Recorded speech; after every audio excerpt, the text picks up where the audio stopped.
السلام علیکم سامعین، امید کرتا ہوں کہ آپ خیریت سے ہوں گے۔ آج میں جو آپ کو واقعہ سنانے کی کوشش کروں گا اس کا انتخاب ہم نے کیا ہے خطبات فقیر جلد 1 صفحہ 210 سے۔ اس میں واقعہ بیان کیا گیا ہے کہ حضرت احمد علی لاہوری رحمۃ اللہ علیہ اپنے درس میں ایک عجیب بات فرماتے تھے کہ میں ایک دفعہ بازار میں گیا، ایک مجذوب با خدا سے میری ملاقات ہوئی۔ میں قریب ہوا، سلام کیا۔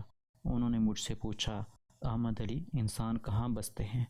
میں نے بازار میں کھڑے لوگوں کی طرف اشارہ کیا اور کہا، حضرت یہ سب انسان ہی تو ہیں۔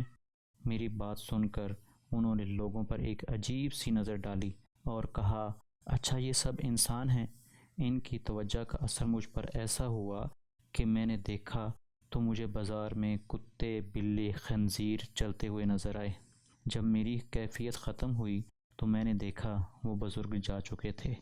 یہ واقعہ بیان کرنے کے بعد حضرت فرماتے تھے کہ مالک تو سب کا ایک ہے، مالک کا کوئی ایک، ہزاروں میں نہ ملے گا، لاکھوں میں تو دیکھ۔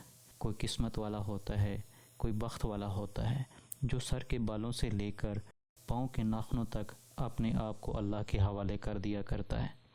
من کان اللہ کان اللہ لہ، جو اللہ رب العزت کا بن جاتا ہے پھر اللہ اس کے ہو جایا کرتے ہیں۔